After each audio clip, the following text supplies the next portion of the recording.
Olá, povo de Deus, povo querido, sejam muito bem-vindos ao nosso canal DidaqueCast. Eu sou Paulo Alessandro, eu sou pastor numa comunidade cristã evangélica batista aqui no interior de São Paulo e nós estamos nessa série de devocionais no livro de Salmos. Seja muito bem-vindo, se inscreva no nosso canal também, eu vou ficar muito feliz e que você possa compartilhar esses vídeos a todos que você ama e que traga edificação, né, para você e para sua família, tá bom? Hoje a gente vai compartilhar o Salmo 15, Salmo número 15, mas vale destacar que nessa série não será possível nós falarmos dos 150 salmos, senão seria uma série muito longa, ficaria muito extensa. Então eu prometo para vocês que nós estamos fazendo o máximo, com muito carinho, de tentar escolher os salmos prediletos desse que vos fala e da maioria da comunidade cristã também, tá bom? Mas hoje vamos falar do Salmo 15. A minha versão, gente, é a versão NAA, tá vendo? Nova Almeida atualizada. Mas você pode usar NVI, pode usar Nova Versão Transformadora, é apenas para você poder acompanhar. O ideal é que você tenha outras versões, ter uma ideia e fazer uma comparação do texto bíblico, das palavras, isso é saudável, tá bom? Salmo número 15 diz assim: Senhor, quem habitará no seu tabernáculo? Quem poderá morar no seu santo monte? Davi começa com essas duas perguntas, né? Quem que pode estar na tua presença como adorador? Né? Aquele que vive com integridade, que pratica justiça e de coração fala a verdade. Aquele que não difama com a sua língua, não faz mal ao próximo, nem lança injúria contra o seu vizinho. Aquele que aos seus olhos tem por desprezível o que merece reprovação, mas honra os que temem o Senhor. Aquele que jura e cumpre o que prometeu, mesmo com prejuízo próprio. Aquele que não empresta o seu dinheiro com usura, nem aceita suborno contra o inocente. Quem age assim não será jamais abalado. Que coisa linda! Eu gostaria de pensar com vocês algo que fala muito ao meu coração nesse Salmo número 15, que é entre o que nós cremos e falamos com aquilo que nós vivemos e praticamos. Como crentes em Jesus, como seguidores de Cristo, com aquilo que nós praticamos e vivemos. Porque isso é muito importante, precisamos conciliar isso. Na nossa adoração a Deus, que o Salmo está falando sobre isso, ele vai dar algumas características importantes aqui e nós vamos analisar isso, tá bom? Então ele começa com a pergunta no versículo 1, Senhor, quem habitará no seu tabernáculo? Quem poderá morar no seu santo monte? Interessante isso, né? A pergunta começa com dois quens, né? Vamos dizer assim, né?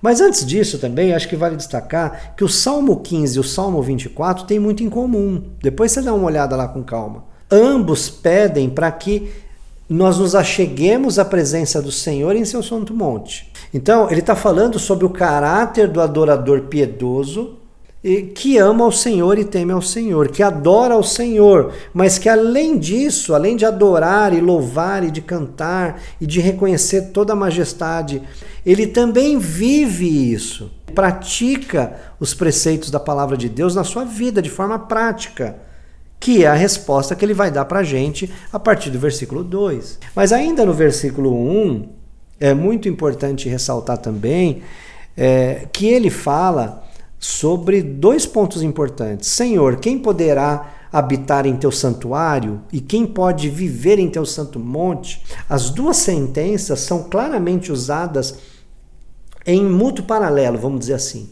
São usados dois verbos diferentes aqui, habitar e viver. E são dados duas descrições diferentes do lugar de habitação de Deus. Uma, o santuário, e a outra, o santo monte. Quando Davi capturou o Monte Sião, vamos dizer assim, lá no livro de 2 Samuel, no capítulo 5, ele vai fixar a residência ali e ele traz para lá o quê? Para habitar ali a arca do Senhor.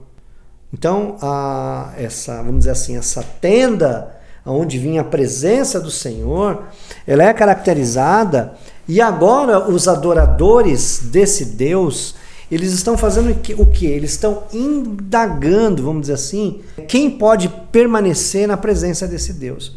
Então, o verbo habitar não implica, né, segundo os estudiosos, simplesmente uma habitação temporária.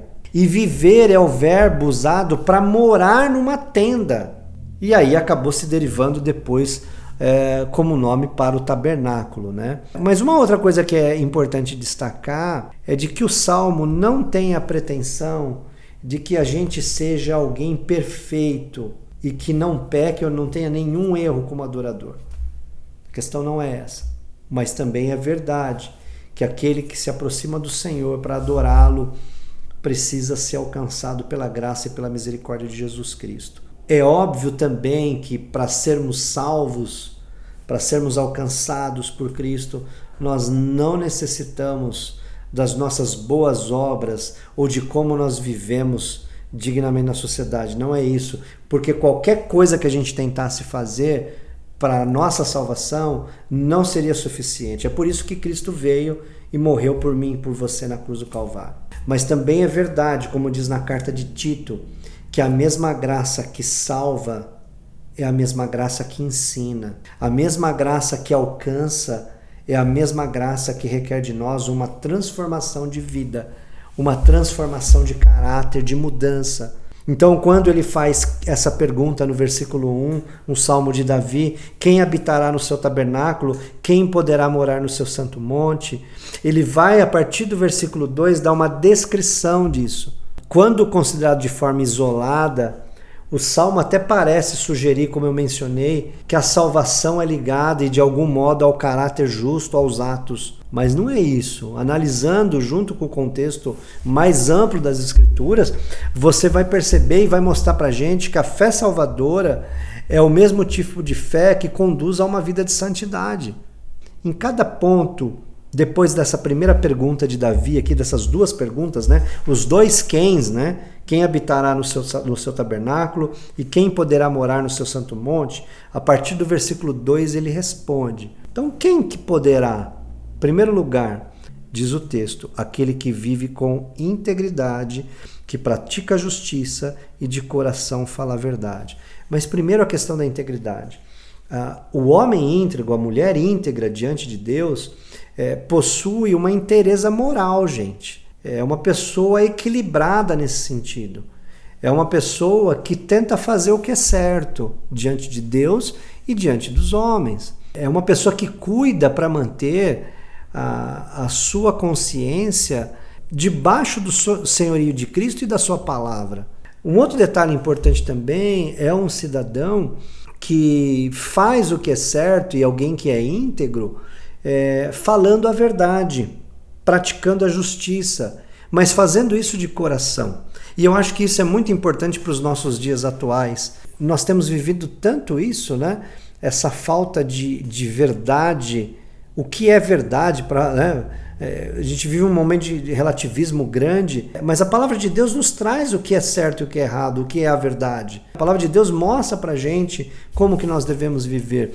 Então, o cidadão de Sião, aqui vamos dizer assim, ele tenta fazer o que é certo. O homem íntegro aqui descrito sempre fala a verdade com a sua palavra e faz isso de coração. Ele prefere não ter problema com a mentira, mas de falar a verdade. A sua palavra, o que ele fala, é a sua garantia. Ele tenta cumprir o que ele diz ou o que ele promete para as pessoas. Como dizia numa outra passagem, ou é sim, sim, ou não, não, na vida cristã. Então o verdadeiro adorador, as características dessa pessoa precisam vir acompanhadas disso. A gente precisa tentar mudar a nossa vida, gente, para essas características que são excelentes diante de Deus e dos homens, da nossa sociedade, né? Uma outra coisa também que vai mencionar para a gente é que essa pessoa é aquele que não difama com a sua língua e não faz mal ao próximo. Não difamar com a língua é literalmente aquele que não faz fofoca com a vida dos outros ou fala mal das pessoas, né? A sua boca nunca profere algum tipo de difamação ou calúnia contra alguém, inventar algo contra alguém, falar mal de alguém. Gente, a gente vive um momento delicado. Eu tô aqui no canal do YouTube com vocês. É um momento difícil, né? Pessoas que entram numa guerra aí, falando mal umas das outras. Então o Salmo 15 está alertando a gente, como adorador, que sabe usar corretamente a palavra que ela tem, né? Então ela tem uma disciplina muito mais com a sua língua para edificar do que para destruir a vida das pessoas. O texto também diz que não faz mal ao próximo, no versículo 3, né? O maior desejo desse adorador, que está na presença do Senhor, e quem habitará no tabernáculo, quem poderá morar no seu santo monte, ou seja, na presença de Deus para a sua adoração e para o seu louvor, é aquele que deseja ajudar as pessoas, que deseja encorajar as pessoas, que deseja instruir as pessoas, que não faz mal ao próximo. Isso é muito importante, porque isso tem a ver com um grande mandamento, amar a Deus sobre todas as coisas e ao próximo como a ti mesmo. Então isso precisa estar muito fresco na vida daquele que diz que crê e que fala e que percorre aí os âmbitos e os corredores das nossas igrejas, e nós precisamos estar atento a isso, porque o que nós cremos e o que nós falamos precisa combinar com o que nós vivemos. Outro detalhe importante, ele consegue enxergar as distinções morais e ter discernimento do certo e errado com clareza. Olha o que fala o texto: aquele que a seus olhos tem por desprezível o que merece reprovação, ou seja, aquilo que é errado, aquelas pessoas que praticam o mal, mas honra os que temem o Senhor. Olha que coisa incrível isso aqui, gente. Ele consegue enxergar com clareza, ele tem discernimento do que é certo e errado, ele é capaz de discernir o que é pecado e retidão, e o que é trevas e luz, e bem ou mal. E isso é importante para nós estarmos na presença de Deus, porque Deus requer de nós, como disse no livro de Levítico, sede santos porque eu sou santo. E isso foi repetido depois na carta de Pedro. Deus espera de nós como cristãos, adoradores que vivam uma vida separada para Ele, uma vida de santidade. Um outro detalhe importante, né? Aquele que em contrapartida aprova e se identifica com aqueles que fazem parte da família da fé também. Não só que reprova aqueles que não fazem pelos atos e pelos erros, mas que, como um pecador arrependido aos pés de Cristo, também se identifica e honra aqueles que temem o Senhor. Versículo 5, e eu estou quase terminando já.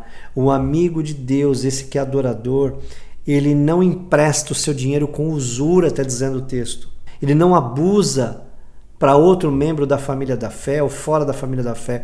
Interessante que na lei mosaica o israelita podia cobrar uma determinada quantia dos gentios, né? Você vai ver isso em Deuteronômio capítulo 23, mas não dos compatriotas, depois em Êxodo 22 e Levítico 25. Então assim, se o povo de Israel que vivia sob a lei, norteado por esses princípios, recebendo toda essa instrução, quanto mais nós cristãos que vivemos sob a graça, debaixo da graça, devemos nos atentar para esses princípios.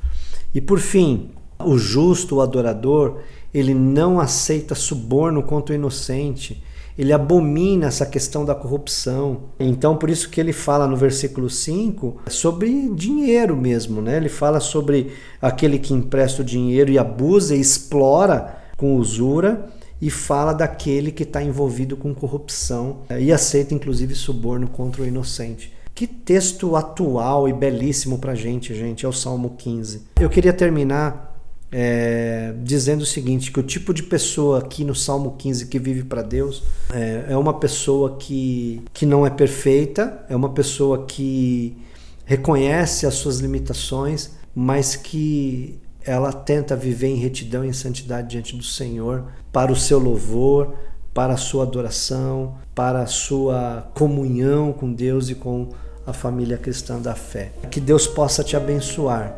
E eu queria deixar como reflexão para você, assim como para mim, o que nós cremos, o que nós falamos precisa coincidir, precisa caminhar junto com aquilo que nós vivemos, com aquilo que nós praticamos, tá bom? Deus te abençoe e fique na paz de Cristo. E até o próximo vídeo, se assim Deus permitir. Tchau, tchau. Um abraço.